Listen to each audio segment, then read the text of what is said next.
Thank you for tuning in to Life Having Podcast with your favorite cousin Keisha and Alex. Alex is the first gentleman on the podcast, and I'm appreciative to it. He watched a couple of episodes, so therefore, he's going to give us some feedback on the male's perspective of what we were doing with the female's perspective. But first, how did we meet? We worked together, of course. Yep, I'll be getting them, y'all. I get and I was walking from dispatch, and you was like, "Hey, how you doing?" And I was like, "Hey, what's going on? Hey." And then when I was walking back, you was walking with me. And you said, "What did you say?" You said, "I remind you." You said, "No." You was like, "Dude, you remind me of my brother." You do, John. Shout out to John. Alex remind me of you so much. It's crazy. And he's so cool. He was in there recruiting people with the watch. It's some kind of gang. I was not recruiting. I just give it to him as a gift. And you got a different one on today. Yeah. Hey, Alex had this watch, and the young man didn't have a watch. Jimmy didn't have his watch. And no, that was Ryan. Same thing. I call him. Oh, Jimmy. my fault. It is Ryan, but I call him Jimmy. Hey, and he was like, where's your watch? He like, I don't know. He popped out a watch like the Houdini. I was like, this is crazy. But yeah, he do. And so I was, I kept saying I wanted him on the podcast. And that was something that we were trying to get to, right? I didn't flake. I just didn't hit him up. I didn't hit him up. That was not when I was sick the first time. You were supposed to come on the first time. He was like, you didn't hit me up. I'm like, I'm going through a lot. And then you and Jatoya had a podcast, but you said you did that previously. We did it previously. Okay. But then I was like, I'm going through a lot. And you were like, what's wrong? And I'm like, I don't need a therapist. I don't need a therapist. Everybody need that ear, though. And then he's been an ear. He's been very supportive. And he was like, well, what can I do? I'm like, I don't know. Like, I don't, because I'm not used to somebody. I'm used to being the rock. I'm not used to somebody being my rock. And I didn't know. So, and then he gave me a book, which we'll talk about. It's called Pray For It by his wife. Faith Walkers. Faith Walkers. Walk by faith. Faith Walkers. And it's really been helping me. It's good. Through my journey of just journaling. I didn't even know that journaling would be so therapeutic. We'll get back to that, though. Because the words is power. It is, but I'm used to writing for like music. But I'm telling you, like when it says gratitude right there, like today's gratitude, I wrote down the things for today, just focus merely on today. Like a lot of us be so far ahead or we go back. Yep. But it was just like focus in the present. So I appreciate that book. It was a gift, but we're going to keep giving the gifts to keep giving gifts, okay? Let's start off with how do you deal with disappointment? All right, well, that's one thing that I got to go with, you know what I'm saying, my previous life as far as with religion, because my previous life, I was like, my grandpa always told me, always grind it out, do it yourself, because never lean on nobody, because then you don't have to be disappointed when they don't come through.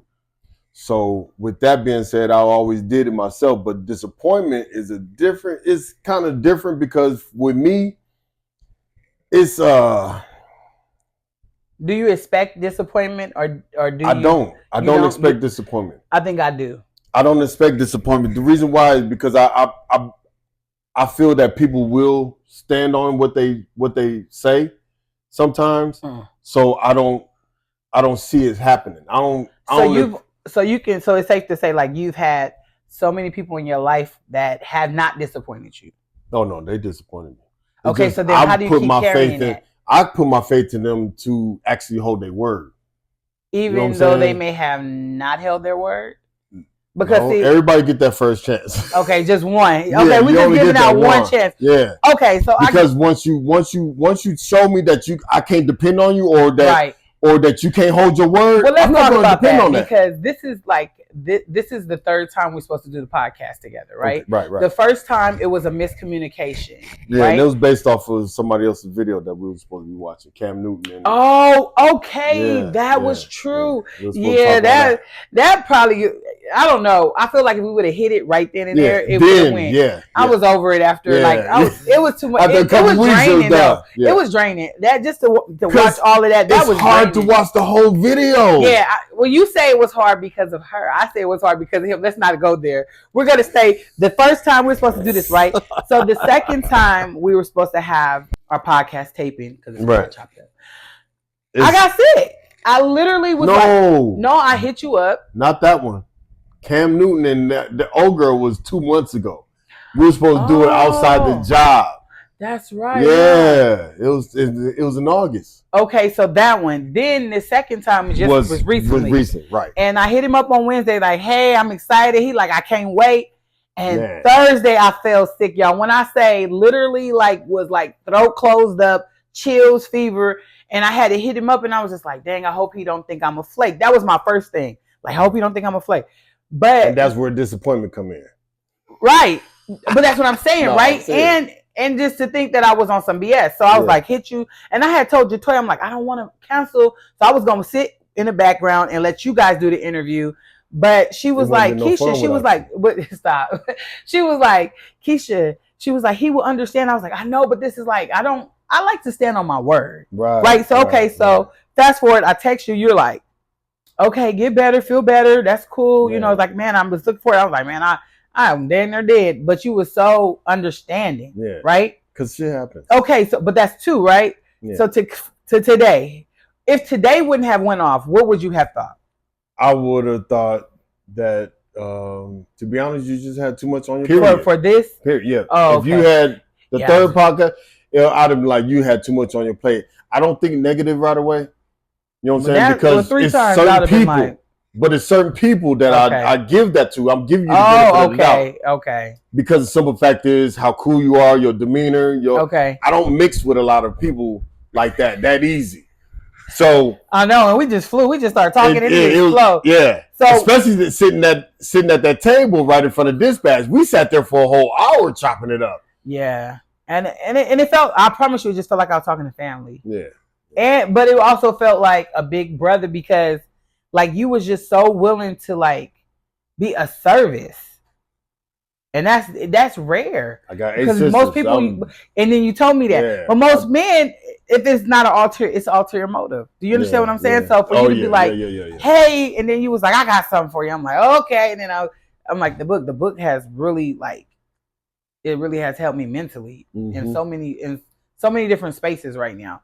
I'm holding it together. I got a little cuckoo in me still. Okay, so you say hey, I'm gonna love this cuckoo-ness, okay? Because it's keeping all the birds away. Embrace it as you. But so you're used to disappointment. I'm used to disappointment. So I don't give the benefit of the doubt no more. Right. I'm just like, you just gotta prove it.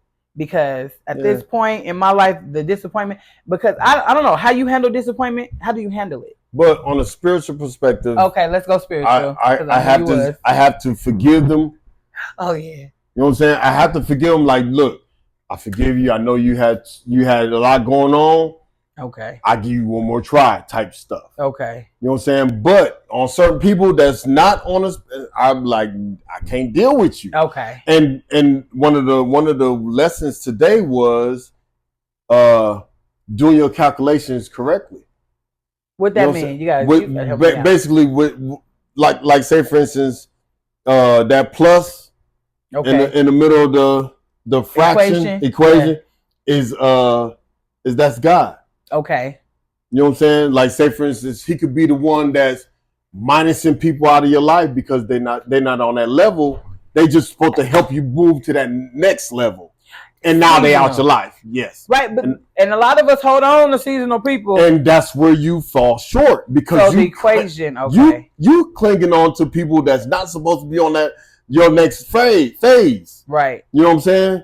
So if you continue holding on, you're not going to move on to that next phase. Okay. So with that being said, is basically is like addition, subtraction, multiplication, and division. That's how he was breaking it down. How God move you through people and subtracting, adding, and multiplying. Yeah, wow. But it moves you through your life and through your phases, through your trials, various trials, to move on and draw closer to Him and depend more on Him. So that's why. That's true. Hey, listen, we are there. Yeah, right. But disappointment is one. How to deal with disappointment. So once you learn how to deal with disappointment, you won't be disappointed no more. Because all you need to do is depend on God, and He gonna fill you through. In this era in my life, so disappointed. Hey, listen, man, so disappointed. never would have thought that this person would have disappointed me. Just never. But that's the thing too. When you put people in God's position, okay? When I was dependent on this person solely, like not like this person was God. I did not think that. I just was like, we this tight. There's no way. You know what I'm saying? Yeah. And God's like, well, let me show you something. Right. Hey, smooth operator, like fast out of here. Film. Yeah. And then it was like, oh, you thought you was gonna forget me. That's what God was telling me. Like, you think you gonna forget me? I'm the one who gives you breath. I'm the one who allows you to have activity in your limbs to make the money that make sure you take care of your seed. Outside of that. So you're right. I think dealing with disappointment also is how you grow up. It's how you mature. Yes. Yes. Exactly. And because sometimes when you deal with disappointment, you might say some things that will that'll draw you back. It'll draw you back. Yeah, exactly. Your words is powerful. Super powerful. Man, and once you curse that person out, the person on the side going to see you like, ooh, she snapped. But then all of a sudden she's going to be like, oh yeah, I go to this church. Why don't you come see me at this church? They be like, the devil you just snapped on him and you want me to come see your church? Right. How you carry yourself, it has an impact. Yeah. And how you carry yourself and then try to, you know what I'm saying, promote your church, they're going to be like, oh, they get in on that. They good. This is the thing, right? We'll talk about church. Yeah, because I want to go there when we talk about how people represent church. Yeah, that's different. We human, right? Yeah, we human. But you also should be mindful when that you are a representation of Christ and the church and anything that you're attached to, even a job. People pay attention to you no matter where you at. You go even when you don't think so. You at the grocery store. Yeah, you can have a G-Hope. You can have a G-Hope shirt on. My Greater Hope is my church. Okay. You can have a G-Hope. Shout out to Greater Hope. There you go. He tried to get me there. But look, I can have my G-Hope shirt on. And I'm at the grocery store snapping on somebody. Yeah. And I just on the back. Yeah. You know what I'm saying? Like, it is not a good look. It's not a good look. It's not a good look. Because they now you representing the church and you out there just acting hood. Yeah, acting. You don't want to do that. No. You don't want to do that. So learning to deal with adversity and disappointment, it helps you grow. It helps you, yes. But every test you go through helps you grow. It's supposed to. That's the various trials. Okay, the various trials. Boy, I tell you, which one am I in? I don't know. James, hold on. These trials is mainly supposed to make you draw closer to God. Okay. Like, say, for instance, if you have a prayer and you be like, God, please let me draw closer to you. I want to learn more about you. My heart want to beat your name. Then all of a sudden, He gonna put you through it. Yeah. That's the various trials. Is that James God? 1, 2. Yes. God putting the devil will never put you through trials to make you stronger. No, that's God true. is. The devil gives you all your desires. Man, and something. He gives you desires. Yeah.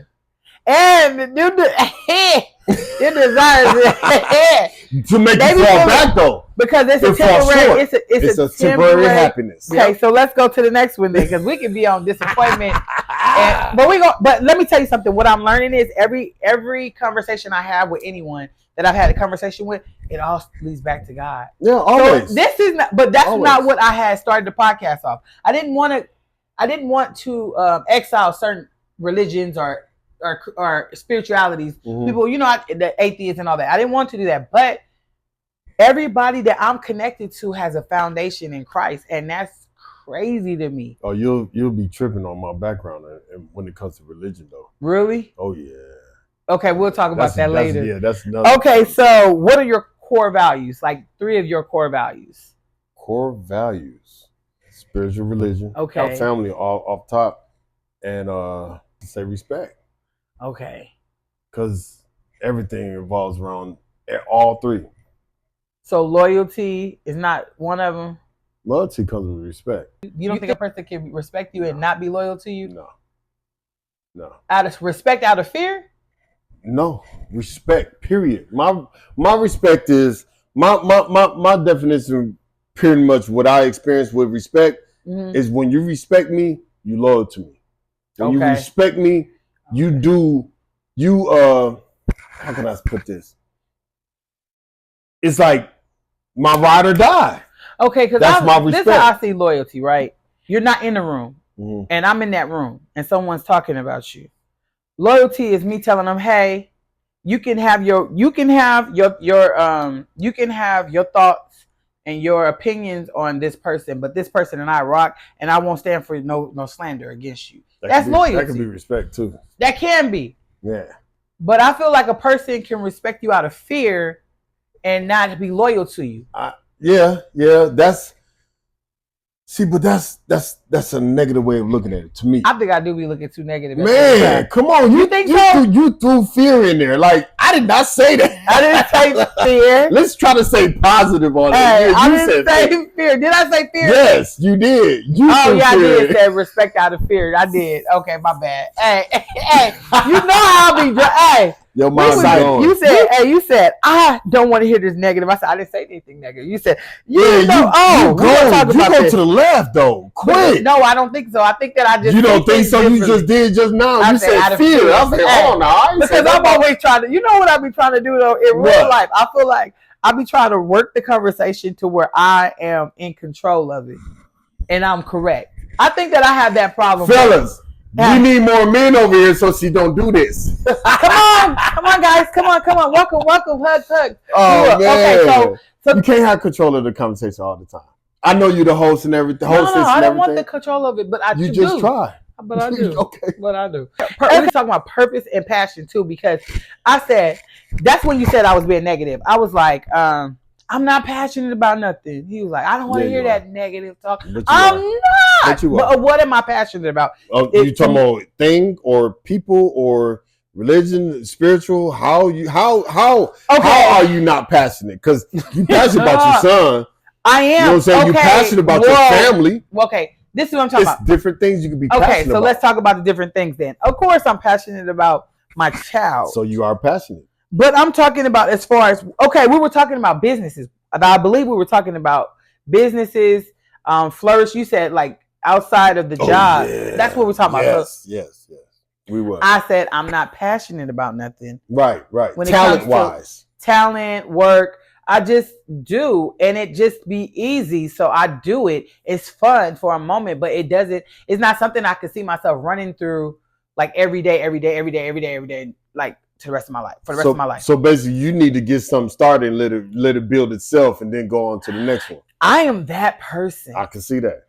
I'm a creative. And then he was like, okay, I don't want to hear no negative. And he was lighting me up. And let me tell you something about me. I don't usually sit on the phone if I don't feel like you ready to go to bed. I was, but my ear was like, okay. Because it was just like God was speaking through you. Regardless how you was feeling, He was speaking through you. And you was like, I'm telling you the truth. I was like, yeah, I feel it. Because I felt it. I am a creative. Right. And that's something that I didn't realize, like, I'll just start it. I would like to start somebody else's business. I want somebody to come to me and say they want a business. I'll give them the idea, like from start to finish, like put a proposal together and do stuff like that, and just take a piece of a percentage if it does go right. I ain't gonna lie. You should just start a corporation, then have strings of businesses, LLCs under it. Well, I have that. I have a few LLCs, but are they making money? No. But hear me what I'm saying. The corporation is the one that's going through the tax bracket. Oh, okay. I see. You tax through the corporation. The LLCs is just building money, building profit. You know what I'm saying? Then the corporation all the LLCs is under is the one that's producing. Like Inc. Corp, like Inc. When they say Inc. something. Yeah, Inc. right. But the thing is, when you have all these ideas, that's when you can build up the LLCs under that corporation. Just build another branch, get it started, and have somebody else run it. You know they got a digital management team. Well, first I feel like when you have a business, right? You first got to be part of your business for at least a year. No, you don't think so? No, you don't. Just get it started.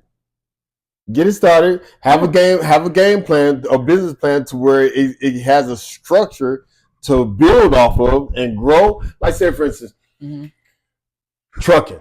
I could talk about that for hours. Well, let's talk about trucking. Then. So if you so funny. So if you got a trucking business, once you get it started the first 60 days and you got that structure going, when you building off this low board and you know what I'm saying, you got drivers and you You know what I'm saying? You drive, not just you, but you got drivers driving. Yeah, if you have multiple. No, all you got to do is have 1, 2, 3 trucks. Okay. You can rent a truck. Yeah, you can rent Penske trucks. Yeah, or Enterprise. Oh, I didn't. They got that small emblem on the top, so it don't be so embarrassing. They got one on the door. Ain't nothing wrong with renting. No. I ain't saying that. I'm just saying professional wise. Oh, okay. So they got one on the door. It say Enterprise. You can cover that up with your banner. You know what I'm saying? And drive. And so, say for instance, you got 3 trucks. Let's just say 1 truck, 2 trucks. 2 trucks. You got 2 trucks. You the driver and he the driver.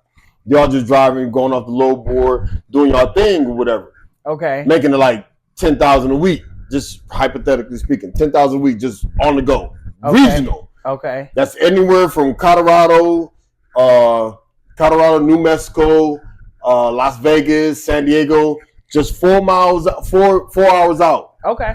In diameter, right? So you driving every time you pick up a load. Drive for about 10 hours. You good? Yeah. Come home. Go to bed, wake up the next morning, do the next. Now, once you have that structure built, you start the app. And you let the app know what's going on and how you're doing things. And you know what I'm saying? Filling the profile. It manages your... No, it's a team. Oh, it's a team. It's an app, but it's a team that's doing your business. Now, they calling your drivers like, all right, we got a load on this such and such. And you go there. Okay. And hey, we got a load on such and such. You go there, and they manage. They can do your accounting. I didn't know they could do that. Yeah, they do your accounting. They're doing your all your paperwork. They're doing everything for a flat you. Fee or for a flat percentage? For a flat fee. Okay. Flat fee. I don't care what you making. Trucking is easier though. It's easier. It's easier to do business in trucking. Yeah. Like for me, for instance, so I like coffee, right? So I've already came up with a coffee shop. I done came up with a few other things, but the coffee shop is more physical. You have to have a. That's what I'm saying. Yeah, that's different. So you saying like get into something that's quick and fast and you can like flip faster, basically, or get started faster. Something that you can get started faster and move on to the next structure that you want to start up. Okay. You know what I'm saying? Like something like trucking, that's something that you could actually get started. And I used to drive trucks. Look, you could get started and done.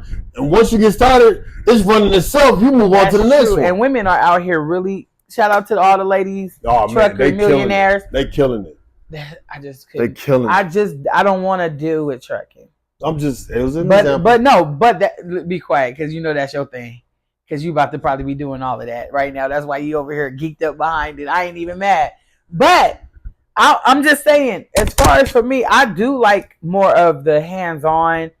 I don't know. I'm gonna keep it real. You could do a Chick-fil-A. I would do a Chick-fil-A. All you need is $10,000. Really? Yeah. They take credit cards? I'm just kidding. Yeah, they do. But you want me to break that down for you? Go ahead. Look, you do a Chick-fil-A. All you do $10,000. Sign up on a program. It's not necessarily they're gonna call you, but the thing is, you got your money ready. You go through the seminar. You fill out and everything, and they randomly pick. Yeah, I'm about to say $10,000. That sounds like a lottery ticket. No, it is. Okay. Out of 10 people, they pick 5. Oh, that's not bad. Every year? No, every seminar. How many seminars do they have? I don't know. Hey, listen. I don't mind. You see, I'll be smiling. Hey, nobody knows about it in Arizona. Not too many people know about it in Arizona. All you gotta do is have a location. When you do the seminar, have a location. Be like, all right, they do everything for you. $10,000. You know that they're one of the top franchise in America. They number 2. McDonald's number 1. Yep. You know, and they close on Sunday. Chick-fil-A close on Sunday. They're number 2, and they would be number 1 if they was open on Sunday. Yep. But they take God serious, and that's just what it is. Yeah, that's what's up. I ain't mad at that. But I'm gonna tell you this. What? They close early. They do? Yeah, they close early. Number 1, they close early. They got a very basic menu. They do basic food. Basic, yeah. Man, you ain't got no big chicken sandwich or nothing like that. They got chicken nuggets. It's like Cane's. Cane's got strips. I like Cane's. I like Cane's better than Chick-fil-A. Chick-fil-A got nuggets. For $10,000, I love Chick-fil-A. To start a business, I love it. But the thing is, Chick-fil-A takes 60% of your profit. Still at a 40% with a $10,000. I looked it up. The lowest Chick-fil-A made, and I think it was $500,000. Louisiana was $1 million. In Louisiana, the lowest. Yeah, they took in last year. Hey, we straight up went talking about business. You crazy? That's $400,000 off of your $10,000 that you pocketed. Outside of the employees, they take care of everything. Oh, boy, you be. I research. Dope. If I got a question, I research. For real. I was gonna do a bowl game. Really? For college? Yeah. All you gotta do now, that's super easy, but it's gonna take a lot of your time to do that. You talking about you go for Colorado? No. Oh yeah. Colorado. I thought you were gonna say Arizona. No, I don't. No, I'm not an Arizona fan. Well, I like Buddha Dad. What's his name? Scatterboo. I think his name on ASU. Scatterboo. I do like him. He's very powerful. He's a short guy that runs through. Mm-hmm. But I am always gonna be a Bucs fan because I love Deion, and when he leave, I'm leaving with him. So Colorado is a beast. Did you see that we got whooped though by 3 points? But that's okay. Yeah. That was a good game. They gave him that game. You know that. Nope. They gave him that game. Yes, they did. Now that's controversy. We can go there. We're not gonna talk about football because we're gonna be talking about something else. I ain't gonna lie. I go hard on football. I played. So I know, but I didn't start watching football until last year. Deion? Yeah. I was watching him when he was at Jackson State, but it became more exciting to me when he went to Colorado. You know why he's at Jackson State? I don't know. It's just to get the kinks out. I don't blame him. So you'll know what to do on the next team he goes. Hey, I don't blame him. Yeah. That man, you know what he showed me? He turned it around. So this is the thing about a man that is a man's man and God-fearing man at that. This man puts health, faith, and he has integrity, morals, and values before he put them kids out there to hurt themselves. He wants them to be good men. Yep. You're not gonna meet a man who has had anything and everything he wanted already. He's already reached his climax. He wants them to reach theirs. And if he told him 95% of y'all are not going to the NFL. Yeah. But you will be good men. Yep.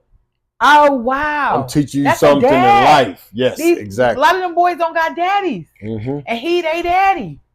Now, come on. I got a dad. Shout out to my dad. But, hey, my daddy was not that dude. Look, you going to be stupid, be stupid. Oh, damn. Yeah, I love you. He came, yesterday was struggle. My dad came down here. He getting too old to be working on cars, but he fixed my starter. My starter went out yesterday. Oh, real? Yeah, that's my pops, though. He came through on a clutch. Thank you, Daddy. Hey, I'm going to tell you this. My pops, man, he raised us off of Roots, Shaka Zulu. He raised us on them. Y'all was not watching Roots. Man, we was watching them movies, and he was lecturing us. While y'all was watching. That's why you do research. That's why that's why you're very. And he tell you in a minute. You see how them white folks treating them blacks? That's how it's gonna be treating you for the rest of your life. You need to have a backup plan. You need to know what you need to do in life in order to accomplish over that. Let's talk about that then. Since I want to segue into that.